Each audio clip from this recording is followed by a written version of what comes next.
Ya baik, puji nama Tuhan. Terima kasih. Selamat pagi untuk kita semua. Shalom, salam kudus. Terima kasih untuk lagu-lagu pujian yang sudah kita naikkan bersama-sama. Terima kasih saudara-saudaraku semuanya.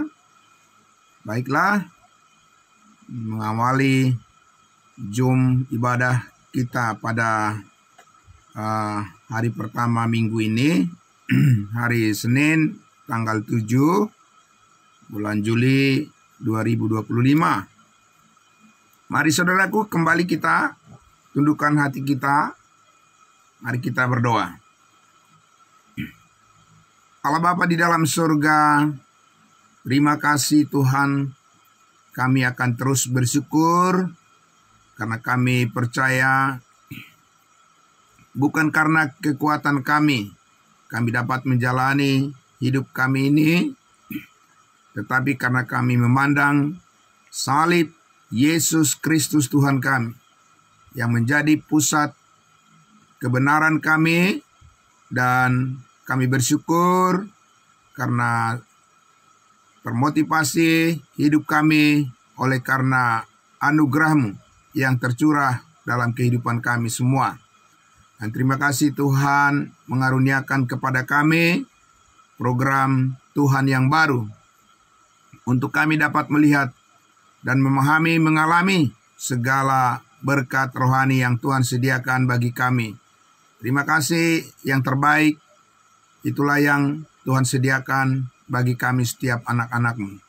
Kami bersyukur pada pagi hari ini Tuhan, kembali lagi semua anak-anak Tuhan yang merindukan hidup yang dipenuhi dengan berkat dan anugerah Tuhan. Kami bersyukur kami bisa ada di sini. Terima kasih Bapa, diberkati semua saudara-saudara kami. Dalam nama Tuhan Yesus kami menyambut kebenaran firman-Mu. Kami bersyukur kepada Bapa di dalam sorga. Puji Tuhan. Amin. Amin, puji Tuhan. Saudara-saudaraku yang dikasihi Tuhan Yesus, terima kasih juga, selamat pagi untuk Ibu Oto kami, Ibu Clara Bosmamora yang selalu setia bersama-sama dengan kita dalam ibadah saat teduh kita, belajar terus diperlengkapi oleh kebenaran firman Tuhan. Diberkatilah keluarga kita semuanya di dalam Kristus Yesus, Tuhan dan Juru Selamat yang hidup.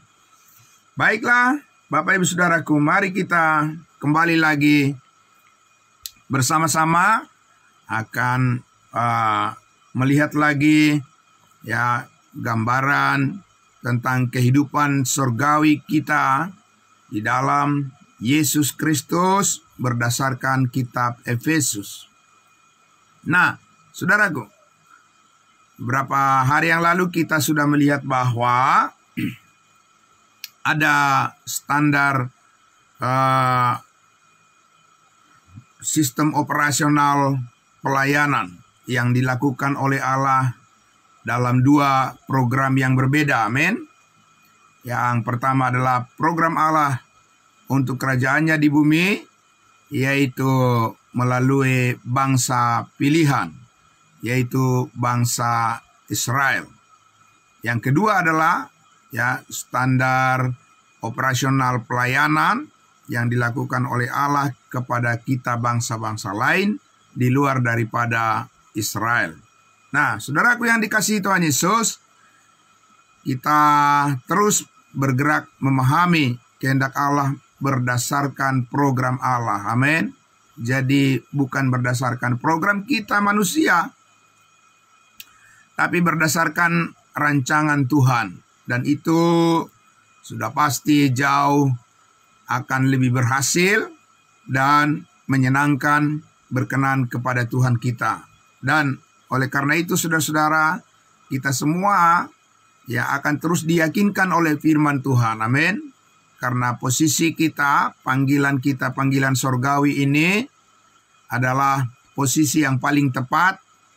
Bagaimana saat ini memahami kehendak Tuhan dan bagaimana kita mengenal akan anugerah Allah yang begitu luar biasa telah menyelamatkan hidup kita dan juga meneguhkan iman kita setiap hari dan seterusnya, Bapak Ibu Saudara. Saudaraku yang dikasihi Tuhan Yesus, jadi kita akan melihat beragam tanda yang kuat untuk membuktikan bahwa gambaran kehendak Allah, firman yang dituliskan oleh Rasul Paulus, firman Tuhan yang dikaruniakan kepadanya di dalam kitab Efesus ini ya adalah untuk membukakan rahasia Allah, rahasia surgawi namanya, Bapak Ibu Saudara. Apakah tidak ada rahasia yang Tuhan nyatakan kepada umatnya Israel? Ada rahasia yang Tuhan nyatakan kepada umatnya Israel, tetapi itu berkaitan dengan nubuatan, program nubuatan. Ya, jadi bisa dibaca di kitab Perjanjian Lama.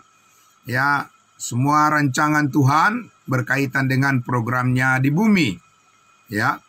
Nah, sekarang Bapak Ibu Saudara, kita mendapatkan satu kesempatan dari Tuhan Yesus yang sudah dipermuliakan di sorga untuk mengalami berkat Tuhan yang berlimpah-limpah melalui pengorbanan Yesus Kristus, kematiannya, penguburannya dan kebangkitannya untuk menjadi kebenaran kita.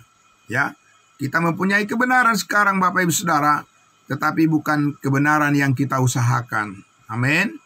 Bukan kebenaran yang kita perjuangkan, bukan hasil kerja keras kita, tetapi itu adalah hasil pengorbanan daripada Yesus Kristus, anak Allah yang telah merelakan dirinya menggantikan kita mati di atas kayu salib untuk menanggung segala kesalahan dan dosa kita. Nah, Bapak Ibu Saudaraku yang dikasihi Tuhan Yesus, oleh karena itulah maka satu bagian karakter yang mencirikan program kasih karunia Allah, program tubuh Kristus yang sangat diberkati saat ini di mana kita ada di dalamnya, kita memahami saudara-saudaraku bahwa ini terjadi oleh karena ada satu bangsa pilihan Tuhan yang sedang tersandung. Saya ulang sekali lagi, kenapa saudara-saudaraku berkat yang berlimpah, berkat surgawi ini bisa sampai kepada kita sekarang ini melalui Yesus Kristus? Itu karena faktanya ada satu bangsa pilihan Tuhan yang sedang tersandung. Tersandung oleh karena mereka menolak apa yang Tuhan rancangkan bagi hidup mereka dengan menolak Yesus sebagai Mesias yang datang memulihkan hidup mereka. Jadi, saudaraku, bahwa kegagalan daripada umat Israel menerima Yesus sebagai Mesias, saudaraku, menjadi salah satu faktor yang menyebabkan mengapa Allah membukakan kepada dan melalui Rasul Paulus tentang rahasia surgawi yang saat ini juga dikaruniakan kepada kita melalui pemberitaan Injil kasih karunia Allah, melalui pemberitaan Injil Kristus, kabar keselamatan, kabar baik tentang Yesus Kristus yang telah mati berkorban, mati, dikuburkan, dan bangkit untuk menebus dan mengampuni segala dosa kita sekali untuk selama-lamanya. Jadi, saudara, karena itulah maka saya mengajak kita untuk melihat lagi penegasan daripada Rasul Paulus tentang hal ini. Juga ada banyak disampaikan di dalam firman Tuhan, di dalam surat-suratnya. Rasul Paulus terkhusus di kitab Roma membahas secara khusus tentang oleh sebab musabab kegagalan daripada bangsa pilihan, umat Tuhan yaitu bangsa Israel, menyebabkan Tuhan harus meninggalkan mereka sementara waktu, dan kemudian Tuhan beralih kepada kita bangsa-bangsa lain dengan suatu program yang baru, suatu platform yang baru, Bapak Ibu Saudara, yaitu berdasarkan kasih karunia Allah, anugerah Allah, ya, yang dikaruniakan kepada kita secara cuma-cuma dan tidak hidup di bawah hukum Taurat. Mari kita lihat Bapak Ibu Saudaraku di dalam Roma pasal 9. Ya, kita lihat Roma pasal 9. Disinilah kita lihat pergumulan daripada seorang rasul bangsa lain tidak serta-merta meninggalkan, melupakan begitu saja bangsanya.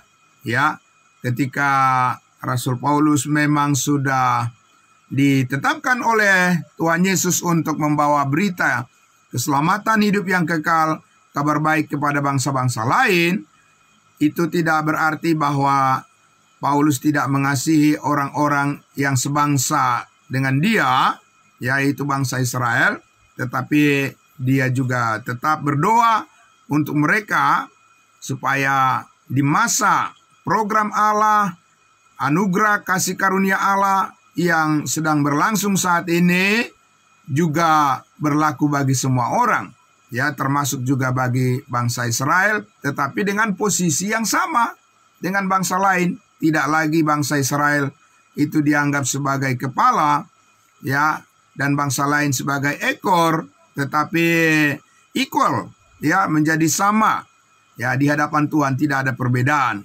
tidak ada keistimewaan daripada bangsa Israel di dalam program kasih karunia Allah, tetapi semua setara. Tidak ada perbedaan bangsa dan suku, tidak ada perbedaan tingkat sosial, warna kulit, dan juga bahasa, tetapi semuanya satu di dalam tubuh Kristus, menerima pengampunan segala dosa, dan setiap orang yang percaya itu dimeteraikan dengan Roh Kudus. Amin. Nah, untuk itu saudara, mari kita lihat di dalam Roma pasal 9. Roma pasal 9, saudara-saudara. Kita lihat di ayatnya yang pertama, ya. Di sini kita akan membaca, demikian firman Tuhan katakan dari ayat yang pertama, ya. Dan di atas itu ada judul perikop dalam Alkitab yang berbahasa Indonesia, pilihan atas Israel. Ayat 1, aku mengatakan kepadamu dalam Kristus aku tidak berdusta. Ya, Paulus itu Bapak Ibu Saudaraku, ini adalah semacam sumpah. Ya, aku tidak berdusta. Suara hatiku turut bersaksi dalam Roh Kudus. Amin. Jadi Rasul Paulus itu bukan menerka-nerka, tetapi dengan suatu keyakinan yang penuh, yang di mana Roh Kudus yang menyaksikan melalui dia. Ya, tentang apa? Ayat 2, bahwa aku sangat berduka cita dan selalu bersedih hati.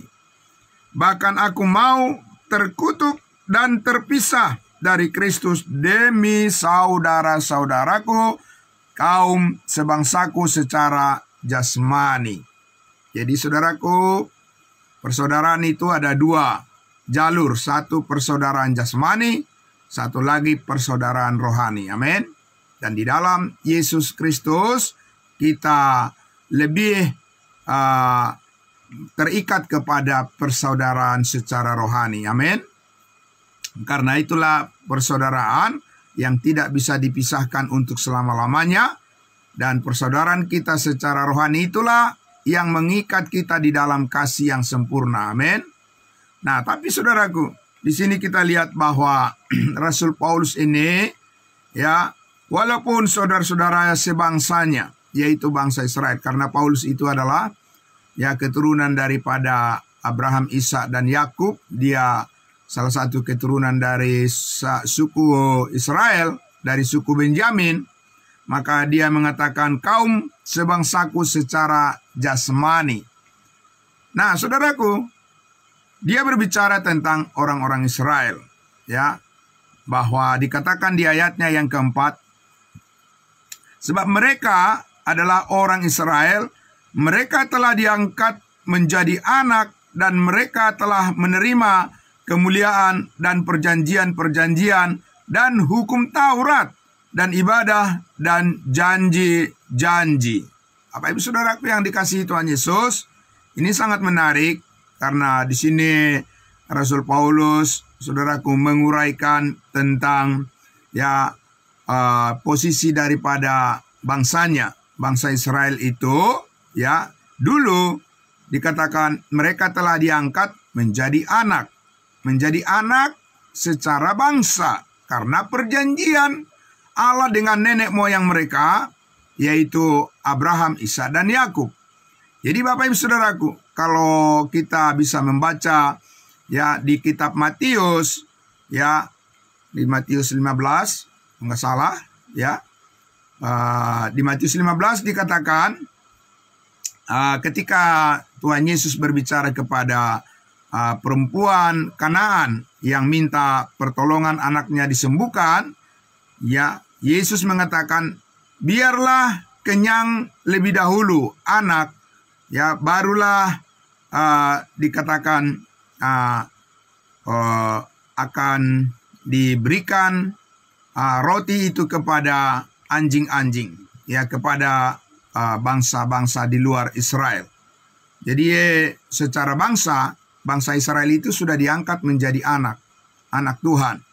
Tetapi saudaraku, tidak serta-merta bahwa status itu membawa setiap orang secara pribadi orang Israel diselamatkan. Berbeda dengan kita Bapak Ibu Saudara. Kalau setiap yang disebut sebagai anak-anak pilihan atau orang-orang percaya yang sudah diangkat menjadi anak-anak Tuhan, itu melalui iman secara pribadi. Kita, setiap orang yang percaya kepada salib Kristus, dimeteraikan dengan Roh Kudus, secara pribadi-pribadi kita ini adalah anak-anak Tuhan, amin.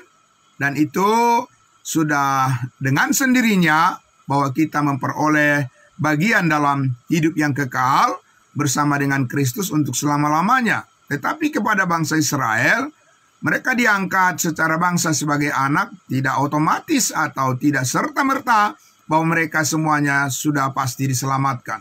Buktinya di sini, Paulus berdoa, masih mendoakan mereka, saudara-saudara, mendoakan orang-orang Israel secara bangsa, saudara secara jasmani, saudaranya Rasul Paulus ini, saudaraku, mereka masih didoakan meskipun mereka sudah diangkat menjadi anak, mereka telah menerima kemuliaan, dan mereka telah menerima perjanjian-perjanjian, dan bahkan mereka telah menerima hukum Taurat dan ibadah, dan janji-janji Allah telah diberikan pada mereka. Tidak serta-merta itu membuat seluruh umat Israel itu diselamatkan.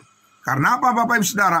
Karena keselamatan itu akan selalu meminta respon percaya dari setiap pribadi manusia. Nah, tetapi Bapak Ibu Saudaraku, kesempatan inilah yang diberikan oleh Tuhan melalui pemberitaan Injil kasih karunia yang disampaikan oleh Rasul Paulus, supaya secara pribadi-pribadi orang-orang Israel itu bisa diselamatkan dan bergabung di dalam program Allah, program anugerah, program kasih karunia untuk bangsa-bangsa lain, di mana kita menerima segala berkat sorgawi. Amin.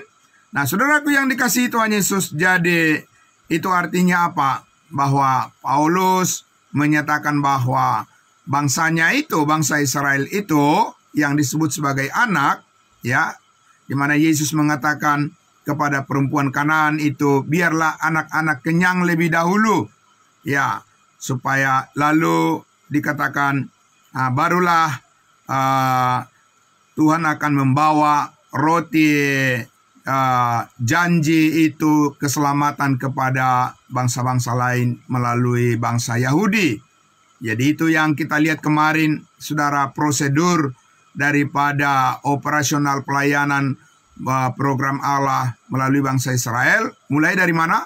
Dari Yerusalem, dari Judea, Samaria, barulah sampai ke ujung bumi. Kalau tidak dipenuhi Yerusalem, artinya semua orang Israel belum menerima Yesus sebagai Mesias, tidak bisa mereka pergi ke bangsa-bangsa lain. Ya, saudara-saudara, karena itu sudah merupakan prosedur SOP standar, ya, sistem operasional daripada bangsa Israel untuk menerima kerajaan surga di bumi.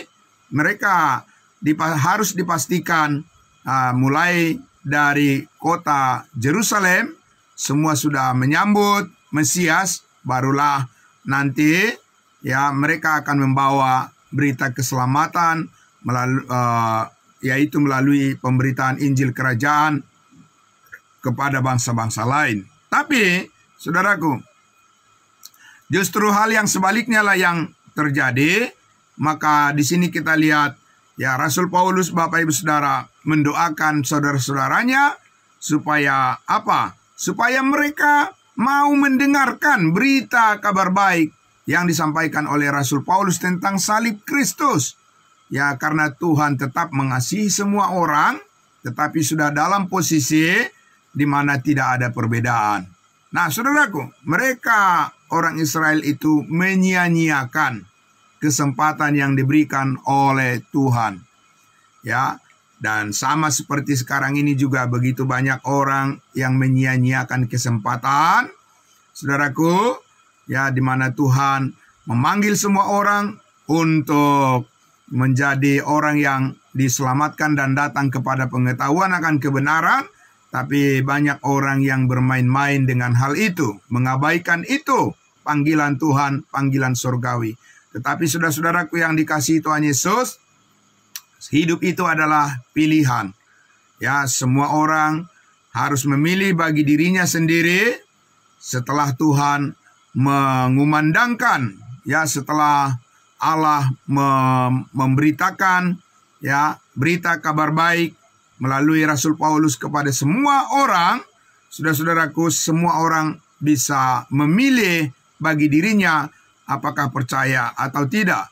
Tetapi di sini kita lihat belajar dari umat Israel, kegagalan mereka telah menyebabkan, ya, kasih karunia Allah itu dikaruniakan kepada bangsa-bangsa lain, kepada kita.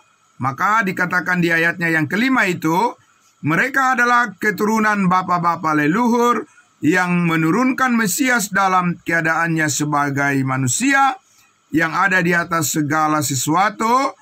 Ya, ia adalah Allah yang harus dipuji sampai selama-lamanya. Amin. Nah, Bapak Ibu Saudaraku, ya, kalau kita lihat, ya, apa yang ingin dikatakan oleh Rasul Paulus di sini adalah bahwa benar-benar kesempatan yang Tuhan berikan kepada kita saat ini, ya, untuk memperoleh anugerah Allah, ya, untuk memperoleh seluruh berkat rohani yang dikaruniakan di dalam Yesus Kristus, saudaraku, ada kaitannya dengan kegagalan orang lain. Tapi Allah yang membuatnya menjadi keberuntungan bagi kita. Amin. Bukan serta-merta itu adalah hasil akal daripada manusia, tetapi ini adalah untuk memenuhi rencana Allah bagi semua umat manusia. Maka Allah memilih, ya, Rasul Paulus untuk membawa berita sukacita yang terbuka bagi semua orang untuk memperoleh hidup yang kekal dengan cuma-cuma, tanpa hukum Taurat dikatakan, tanpa covenant, tanpa perjanjian-perjanjian. Itu sudah kita lihat di Efesus pasal 2.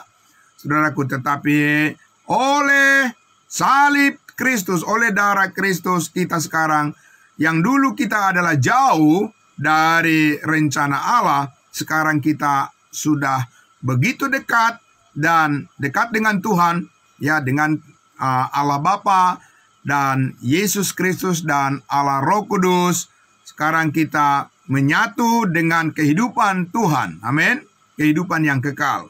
Nah, Bapak Ibu Saudaraku, mari kita lihat di ayatnya di pasal yang ke-10. Kalau kita ingin melihat lebih jauh, memang seperti apa keadaan daripada orang Israel itu, saudara-saudaraku, pada saat setelah Tuhan Yesus harus memilih satu orang rasul yang baru, Rasul Paulus, untuk memberitakan kasih karunia Allah setelah penolakan daripada umat Israel. Apa yang terjadi pada mereka, Bapak Ibu Saudara?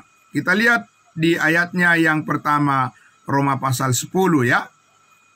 Roma pasal 10 ayat 1, kita baca ya, dari ayat 1 dikatakan, saudara-saudara, keinginan hatiku dan doaku kepada Tuhan ialah supaya mereka diselamatkan. Siapa mereka? Ini berbicara tentang masih bangsa Israel.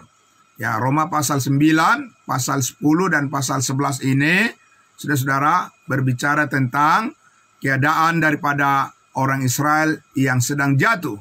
Dan itu menjadi satu peringatan untuk kita bangsa-bangsa lain yang saat ini diberkati oleh Tuhan, agar kita jangan menyombongkan diri, supaya kita tetap rendah hati, bersyukur kepada Tuhan, karena kepada kita diberi kesempatan, karena hidup adalah kesempatan. Amin.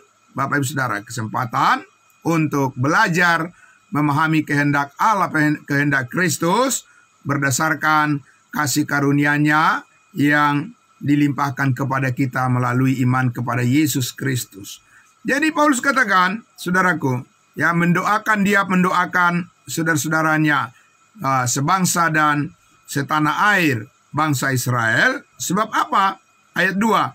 Sebab aku dapat memberi kesaksian tentang mereka, tentang orang Israel. Ya, jadi Paulus ini benar-benar melihat sendiri, Bapak Ibu Saudara. Jadi bukan katanya-katanya, tapi dia melihat sendiri. Apa yang dilihat? Bahwa mereka, orang Israel, sungguh-sungguh giat untuk Allah. Sungguh-sungguh giat untuk Allah, Bapak Ibu Saudara. Jadi bukan main-main. Sangat rajin, sangat tekun dalam beragama, Bapak Ibu Saudaraku ya. Tetapi dikatakan apa? Tetapi tanpa pengertian yang benar. Nah, lihat Bapak Ibu Saudaraku yang dikasihi Tuhan Yesus, yang mana yang sangat dipentingkan oleh Tuhan, Bapak Ibu Saudaraku, bukan semata-mata, bukan serta-merta orang yang sungguh-sungguh itu sudah pasti benar di hadapan Tuhan. Tidak, Bapak Ibu Saudara. Ya, bukan berarti orang yang terlihat itu begitu taat beragama bahwa itu sudah dibenarkan di hadapan Tuhan. Tidak, Bapak Ibu Saudaraku. Ya, bukan berarti orang yang berbuat baik, orang yang sungguh-sungguh setia di dalam kepercayaannya itu sudah pasti benar di hadapan Tuhan. Jangan keliru, Bapak Ibu Saudara. Ya, jangan tertipu dengan penampilan luar manusia. Karena orang Israel adalah orang yang paling beragama, sangat taat. Ya, saudaraku, sangat sungguh-sungguh. Mereka adalah orang yang sangat luar biasa di dalam hal menjaga semua aturan keagamaan. Mereka di bawah hukum Taurat, Bapak Ibu Saudaraku, bagaimana halal dan haram, ya, soal makanan dan sebagainya, dalam pergaulan dan sebagainya. Mereka sangat ketat sekali menurut peraturan agama mereka, Bapak Ibu Saudara. Tapi toh kalau berhadapan dengan ya kasih karunia Allah, berhadapan dengan cermin daripada kehidupan sorgawi, program Tuhan untuk memberkati bangsa-bangsa lain, untuk tubuh Kristus saat ini, bercermin kepada kebenaran yang Tuhan anugerahkan kepada kita sebagai tubuh Kristus saat ini, justru Bapak Ibu Saudaraku, ya, keadaan yang sungguh-sungguh giat untuk Allah yang tanpa pengertian yang benar itu, saudaraku, adalah merupakan suatu kegagalan di hadapan Tuhan saat ini. Karena itulah Bapak Ibu Saudaraku, ya, yang Tuhan inginkan pertama-tama dari manusia itu adalah bukan soal kesungguhannya, bukan soal kesetiaannya terhadap agama dan kepercayaannya, tidak, pengertiannya. Pengertian tentang apa? Pengertian tentang kebenaran saat ini, bahwa Allah menghendaki supaya semua orang mempercayai bahwa salib Kristus, pengorbanan Yesus Kristus telah mengampuni segala dosamu, telah menguduskanmu satu kali untuk selama-lamanya, dan keselamatan bagimu untuk masuk surga saat ini bukan karena kesungguhan perbuatanmu. Tidak ada itu. Semuanya adalah karena anugerah Tuhan. Semuanya adalah karena kasih karunia Tuhan. Diberikan secara cuma-cuma. Amin. Semakin manusia itu berupaya untuk taat supaya dia memperoleh hidup yang kekal, makin jauh dia dari Tuhan. Ya, makin jauh dari harapan. Sama seperti orang Israel ini, mereka sungguh-sungguh giat untuk Allah. Di dalam hati mereka, peribadahan mereka di dalam agamanya bukan untuk iblis, bukan untuk setan. Tetapi sekalipun Bapak Ibu Saudaraku, mereka berpikir bahwa yang mereka lakukan itu adalah untuk Tuhan, tetapi kalau itu salah mengerti dan tidak didasarkan pada iman kepada salib Kristus, itu semua berakhir dengan sia-sia. Jadi Bapak Ibu Saudaraku yang dikasihi Tuhan Yesus, pengertian itulah yang Tuhan inginkan pertama-tama. Pengertian tentang apa? Tentang keselamatan Bapak Ibu Saudara. Bukan asal sudah taat bergereja, sudah taat memberikan persepuluhan, sudah taat memberitakan firman, sudah taat berdoa, sudah taat membaca Alkitab, itu sudah pasti benar. Bapak Ibu Saudaraku, orang Yahudi lebih taat dari situ. Orang Israel lebih taat jauh dari semua orang beragama di dunia ini. Tapi toh mereka gagal kalau bercermin kepada kasih karunia Allah yang dikehendaki oleh Allah saat ini adalah bukan kesungguhan manusia yang pertama-tama, tapi adalah kemauan hatinya untuk percaya dan menerima pengorbanan Yesus Kristus di atas kayu salib yang menyelamatkannya, menyelamatkan setiap orang secara cuma-cuma dikaruniakan oleh Allah, bukan hasil usahamu, bukan hasil pekerjaanmu, bukan hasil perbuatanmu. Itu yang Tuhan mau. Diawali dari pengertian itu supaya seterusnya Allah memperhitungkan apapun yang kamu perbuat dengan segenap hatimu seperti untuk Tuhan. Amin. Dan bukan untuk manusia. Jadi saudaraku yang dikasihi Tuhan Yesus, di ayat 3 dikatakan, sebab oleh karena mereka tidak mengenal kebenaran Allah, dan oleh karena mereka berusaha untuk mendirikan kebenaran mereka sendiri, maka mereka tidak takluk, tidak taat kepada kebenaran Allah. Sesungguhnya di situ tidak ada ketaatan yang diperhitungkan oleh Tuhan. Sekalipun orang merasa bahwa dia sudah menjadi orang yang taat. Itu menurut kamu. Itu menurut manusia. Itu bukan menurut Tuhan. Karena ketaatan yang Tuhan kehendaki dan yang memuaskan hati Allah adalah ketaatan anaknya yang tunggal. Ketaatan Yesus Kristuslah yang memuaskan hati Allah Bapa. Kepadanya lah Allah berkenan. Bapak Ibu Saudaraku. Oleh karena itu saudaraku yang dikasihi Tuhan Yesus, karena saudara dan saya sudah mempercayai ketaatan Kristus adalah ketaatan kita, maka kita dibenarkan di hadapan Allah dan kita menjadi milik Allah, umat pilihannya. Kita menjadi anggota-anggota tubuh Kristus, kita menjadi anak-anak Tuhan yang sangat dikasihi dan dipelihara dengan kasih-Nya yang sempurna. Amin. Saudaraku yang dikasihi Tuhan Yesus, mari bersyukur untuk semua kebaikan Tuhan ini. Amin. Saudaraku, mari kita semakin setia kepada kebenaran ini. Saudaraku, bukan setia kepada hal-hal yang lain yang tidak mencerminkan iman kepada Yesus Kristus yang telah mati disalibkan. Itulah saudaraku mengapa kita terus belajar datang kepada pengetahuan akan kebenaran ini. Kebenaran Kristus, bukan kebenaran manusia. Saudara, biarlah kebenaran Kristus yang memenuhi hidup kita. Amin. Karena hidup kita adalah hidup Kristus yang telah bangkit dari antara orang mati dan yang terus membawa kita kepada semua rencana berkat surgawi yang Tuhan karuniakan kepada kita harus menjadi pengalaman kita setiap hari. Bapak Ibu Saudaraku, amin. Kiranya Tuhan memberikan kita kekuatan untuk melayani Dia. Kiranya Bapak Ibu Saudaraku kita semua dikuatkan dan dimampukan oleh kasih karunia Allah untuk bisa saling mendoakan, saling melayani, saling menguatkan semuanya. Dan kita harus bawa berita kasih karunia kebenaran Injil Kristus ini, saudaraku, kebenaran Allah ini kepada semua orang supaya makin banyak orang yang terberkati dan mempercayai akan salib Yesus Kristus satu-satunya kemuliaan kita untuk selama-lamanya. Amin. Mari kita berdoa. Bapa dalam surga, terima kasih. Kami sangat bersyukur di pagi hari yang indah ini ya Tuhan. Oleh karena kami boleh menerima keselamatan hidup yang kekal. Kami boleh menerima berkat surgawi yang berlimpah-limpah di dalam Yesus Kristus. Bukan karena kebaikan kami, bukan karena usaha, bukan karena siapa kami, tetapi oleh karena Yesus Kristus Tuhan kami yang baik hati, Yesus Kristus yang penuh belas kasihan, telah merelakan dirinya untuk disalibkan dan mati di Bukit Golgota 2000 tahun yang lalu, tetapi membawa dampak perubahan yang sangat besar dalam kehidupan kami, sebab kami telah dihidupkan kembali.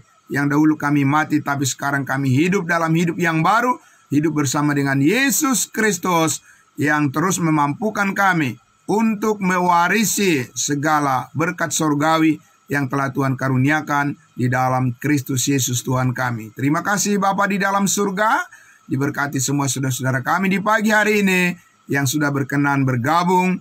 Dan kami akan terus sampai Tuhan Yesus datang di awan-awan. Kami akan selalu rindu bersama-sama dalam persekutuan kami yang kudus ini. Terpuji namamu, di dalam nama Tuhan Yesus kami berdoa. Puji Tuhan. Amin. Amin. Terima kasih. Selamat pagi saudaraku semuanya. Salam semuanya. Salam kudus semuanya. Tuhan memberkati. Ya, terima kasih. Amin.